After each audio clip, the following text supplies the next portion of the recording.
Perfect with no flaws at all. Are the laws of Allah. A way of life, a way of life, a way of life, a way of life.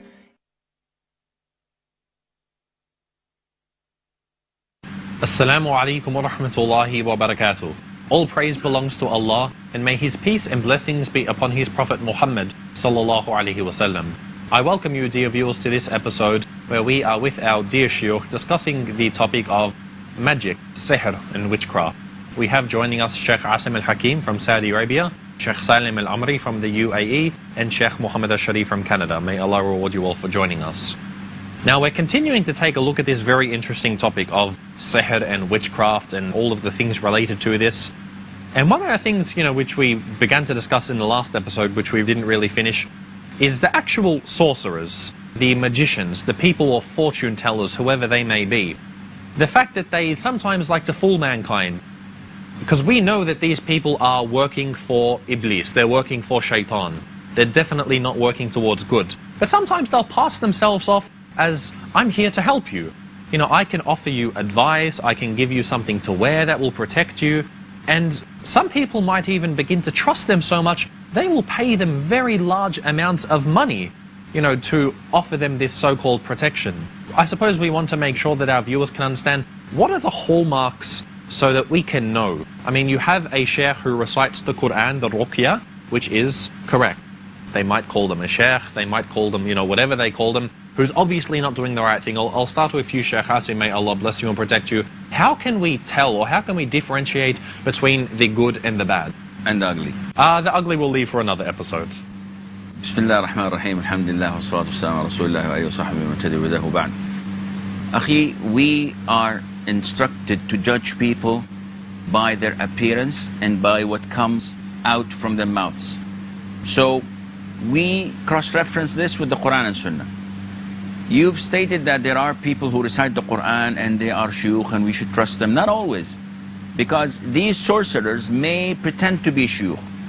And in an episode, Sheikh Salim said that they are widely spread in the subcontinent, and in the subcontinent they always blame sihr for all of their affairs. I beg to differ. I see this in Saudi Arabia. I see it in the Arab world. I see it in the Muslim world. People tend to blame the unseen for their failures. So if I have problems with my wife, she's possessed by Jinn. Maybe she is. If my son flunks at school, this is an evil eye. If my car breaks, this is envy.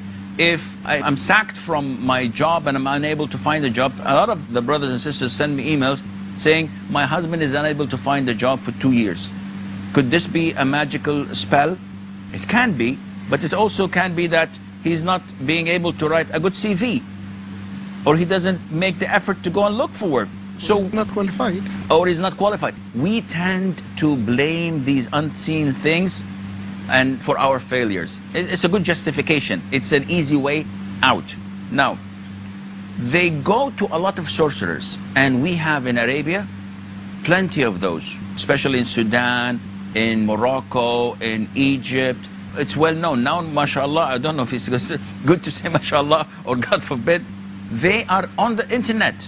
You could, send them an email, get their services on PayPal, or on TV. They have channels, satellite channels, and all of this to show you that it is not only one set of form that they appear. They could come wearing what shuyukhs are wearing, a three-piece suit with a necktie. They could be ugly, smelly, and they can look very representative. You have to cross whatever they say on the Quran and Sunnah. If someone says to you, I'm going to give you ruqya, which is the supplication dependent on the Quran and Sunnah to use for healing. And someone says, I'll give you a ruqya and says bumbo jumbo stuff. You cannot understand. This is one of the signs. If you go to them and they say, okay, I'm trying to cure your illness. What's your name? What's your mother's name? Then this is a clear sign. If he says that I know things about you that you even don't know, or let me see your hand, and he reads your palm, or drink Turkish coffee and they turn it upside down and then they see by the tracks of the coffee that, okay, this is your future, it's quite bleak. White Turkish coffee. Well, if that he's got a problem then. Then he has a problem. It has to be black. So if you do notice these people, and if they use scent, for example, and they tell you you have to sacrifice a hen or a pigeon or whatever. Great rooster. Yeah, the sound has to be like this or like that. And all of this is baseless in Islam. So these are some of the signs that show you and prove to you that these are sorcerers. Now you've brought up a lot of signs, and it might take a long time to know all of the tricks and deceptions of these people, whereas on the other hand, what we know from the Quran and Sunnah, what is correct, might be easier to memorize. So I'm going to ask you, Sheikh Salim, we have these sorcerers, but then we have the correct positions from the Quran and Sunnah. Could you just tell us a little bit about what the correct way is, for example, the ruqya and things like this? Okay, just bring me back to your question. Two points I want to talk about. Sheikh Asim mentioned good point, which is cross-checking anyone. And this is the criterion in Islam. Anyone claims anything, we check him. We have a standard. Okay, we have touch a stone, Kitab and Sunnah.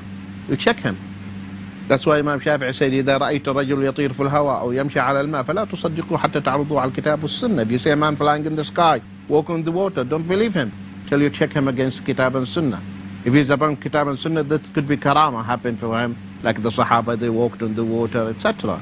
At the time of Shaykh al-Islam ibn Taymiyyah, there was a man who would jump from the top of the mountain of Gassion in Damascus and land on the plain of the mountain, and people would say, oh, Wali Allah, one of the saints of Allah.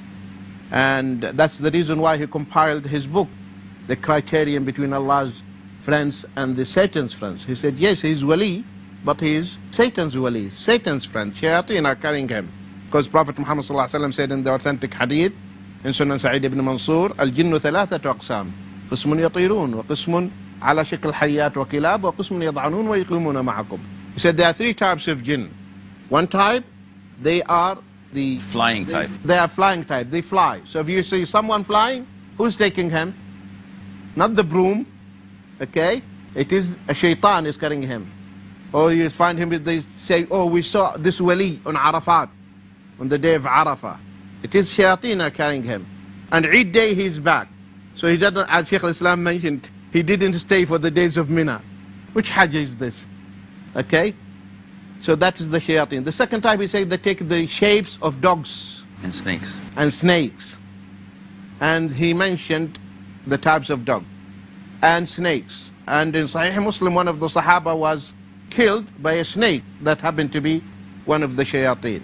And the third type, they stay with you and they live with you in your homes, in the toilets. So this is one point. The second point is that the ruqya. Yes, we have the ruqya in Islam, which is the spiritual cure. But this ruqya has to be sanctioned by the law, if it is from Kitab and Sunnah, and in clear Arabic tongue. Not that squares, stars, things like that. That is not acceptable. And also when you go to this person who is going to read the ruqya is permissible, but it's not recommended if you want to be from the 70,000 anyway. I'm warning the sisters who they go to those who they say we are reading ruqya only Quran. He has no right to touch you. He puts his hand in your head or blows here inside to bring out the shaitan. Which shaitan? He is the shaitan himself. Okay? The ruqya, he would read and he is distant in the presence of a mahram. Yeah, no khalwa. No khalwa, in the presence of the mahram. If he fears Allah subhanahu wa ta'ala. To tell you come alone, or he puts his hand, this is totally prohibited in Islam. So if a sister goes to see someone and they say, I need to be alone with you or something, of course this is a sign she should not go ahead with this at all. But what about if the sister claims that she is in need? She is desperately in need for the cure of this thing that has possessed her, and the sheikh is only saying that, listen, I have to do this alone. What can she do? We should know, and this is it, that Allah subhanahu wa ta'ala says, وَإِذَا مَرِضْتُ فَهُوَ يَشْفِينَ, upon the tongue of Ibrahim alayhi salam. So, when I fall sick, He is the one who heals. So the healer is Allah, not the magician, not the sheikh who gives the ruqyah, And not the doctor. and not the doctor. I just add to that what Sheikh Salam saying, that Allah never puts the cure in something He made forbidden as well, He as the made Prophet prohibited. said. And Jazakallah khair, you reminded me of something else now. The things that are approved by the Sharia and they are means of curing, they are either material, which means something has been proven medically, proven through experimentation, like medicine. So this is, Sharia approves this. Or something spiritual, the Sharia sanctions that, either in Quran or Sunnah. This is permissible. If it doesn't fall, neither here nor here, it is haram. Like what many people, they wear amulets, they wear twines, strings, black belts, many things. Because they are neither proven scientifically. When I mean scientifically, that means experimentally, empirically, in laboratories. So it's neither there, nor that it is sanctioned by the lawgiver, by the Sharia, then it is, Islam prohibits that. Now you've mentioned a very good thing here, which is the amulets. And again, this is one of the tools of a lot of these sorcerers. Now some people might say, well, you know, what the sorcerer, or they're not going to call him a sorcerer, what the sheikh is giving me is an amulet of Quran, yet they don't know what's inside. Or they say, I don't trust the amulet. No, my trust is in Allah. It's just that this is a way for, you know, Allah to heal me. So when we're looking at these amulets, and would you like to take this, Sheikh Muhammad? Sure. When it comes to the amulet, usually when they say, well, it's an amulet of Quran, then I would ask the question, then why did he seal it?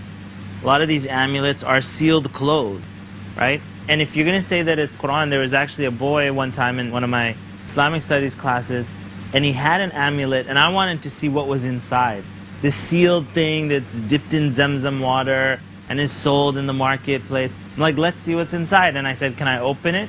And I'm sure the guy who made the amulet says, never open it. But when you open it, here's the thing. It might be a disclaimer written on it, please do not open. Please do not, or it'll say, we told you not to open this. So when you open the amulet, you'll find that it's not just Quran. As soon as there's something other than Quran, then you know this is completely haram. You've fallen into shirk. You're placing your trust in other than Allah subhanahu wa ta'ala. There will be numbers. There will be pyramids and eyeballs and boxes in different sections. And yes, there might be some Quran. And I have the Quran memorized. I'm like reading. I'm like, I don't even know what this is saying. So it's almost like some guy wrote it. I guess he didn't have the Quran memorized and he started writing other stuff. So that's what you find inside the amulet. So it's the person who says it's just Quran. No, it's not just Quran. It's full of all these other things.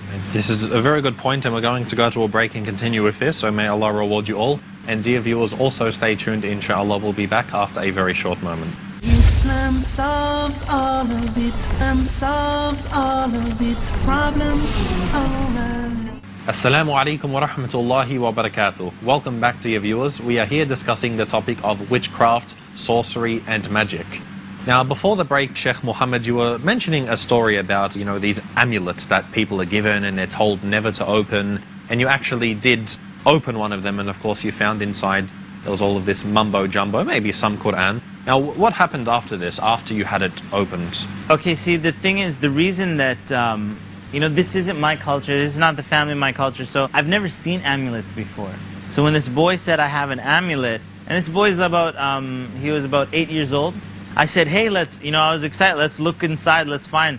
So it was sealed, but now here's the thing that you have to realize, and I didn't pick this up because it's not in our culture. His mother came the next day, and she said, who opened the amulet? And she was actually almost like on my side saying, there's somebody at this school that opened the amulet. I was like, I'm the one who opened it. But she was like saying, this has been passed down from generations to generation. Grandmother gave it, and it came from her grandma, and it's been sealed all this time. And so it almost like, not only is it sealed, but they tell them to keep it so protected so that nobody questions the falsehood of what's in this amulet. SubhanAllah, this draws us, Sheikh Salim and Sheikh Muhammad, to the concept of fear of Allah Azza wa Jal, which if you associate others with Him, this is a kind of shirk. Now, the mother was so afraid of opening it to the extent that it might have nullified her Islam if she was afraid of what the consequences would be.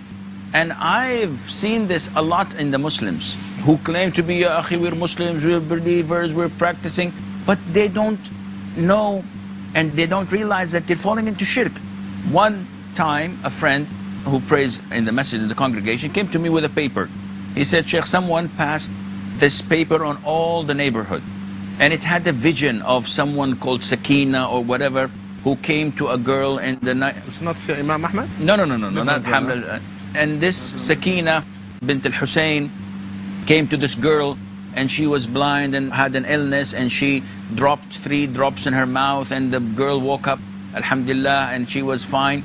The disclaimer, don't open this, was at the bottom. It said, listen, if you print this 17 times or 19 times and distribute it to 19 people, you will get a fortune. A man did this in Bahrain, he won 100,000 dirham. I did that in so-and-so, he was promoted. But if you don't, if you tear it, then a man did this in Kuala Lumpur, his son died, the other one was burnt alive. And so the brother was saying, Ya akhi, what do you think, Sheikh? And I told him, Ya akhi, this is shirk.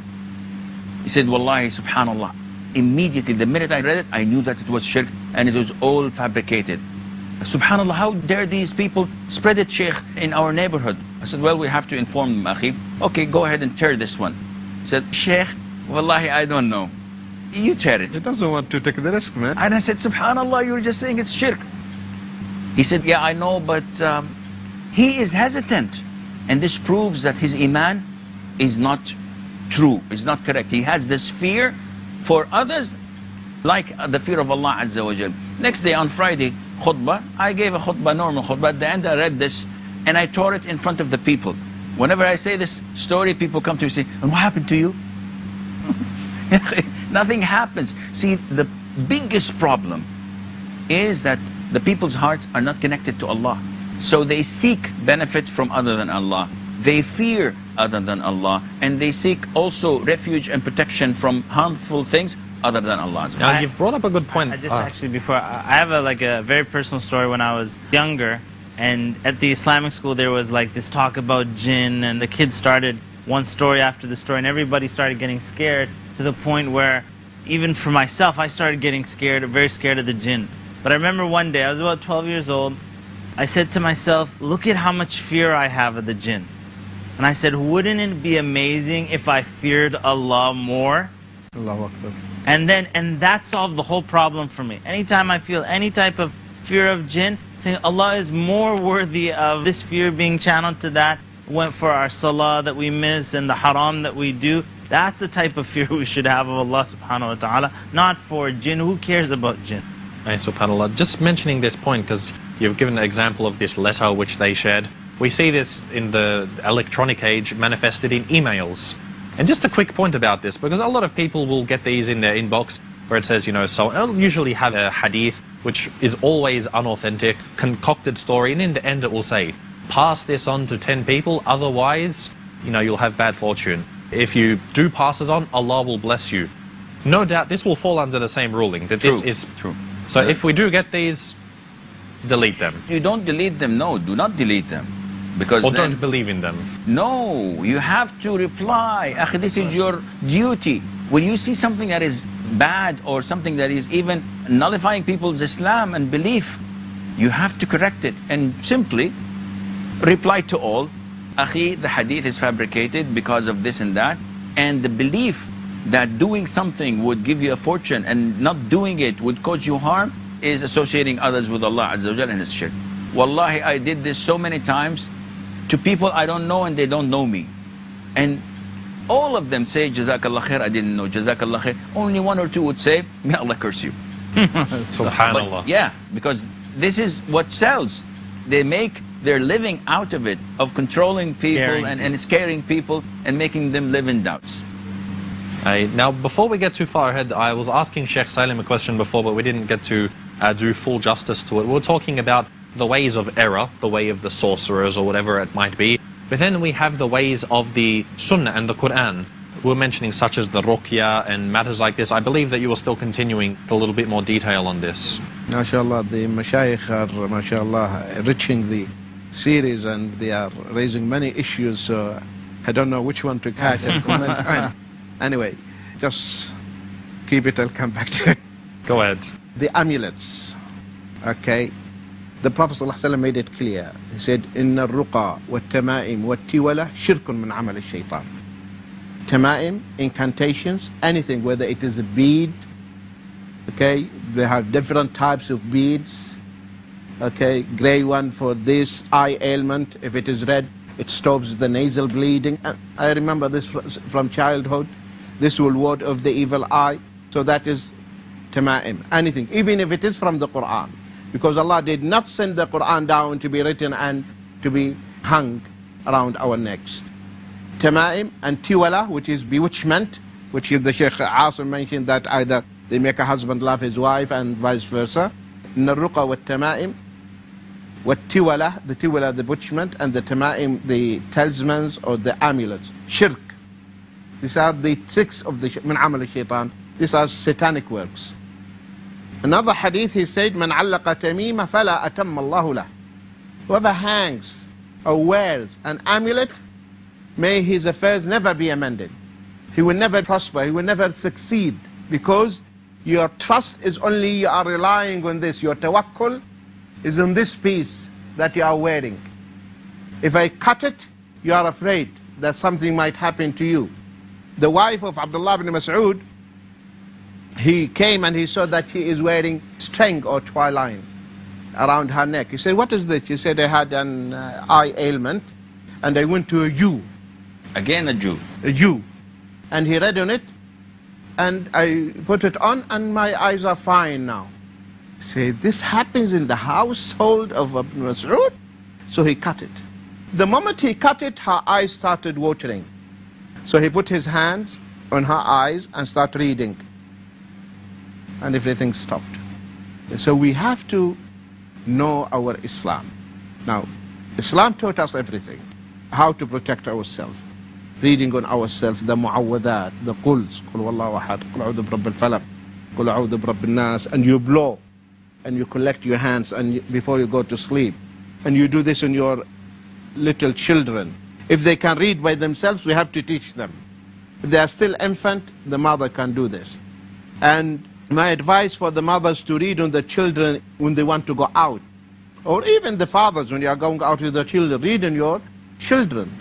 Because the evil eye is true. Indeed. May Allah reward you all. We have come to the end of the episode. Inshallah, we hope to continue in further episodes looking at this very interesting topic. So thank you very much for joining us. And may Allah reward you, our dear viewers, for also joining us. We hope, inshallah, that you've received a lot of benefit from this program. And we hope, inshallah, that you'll join us in our coming episodes. Until then, I greet you all. Assalamu alaikum wa rahmatullahi wa barakatuh. A way of life, a way of life, a way of life. No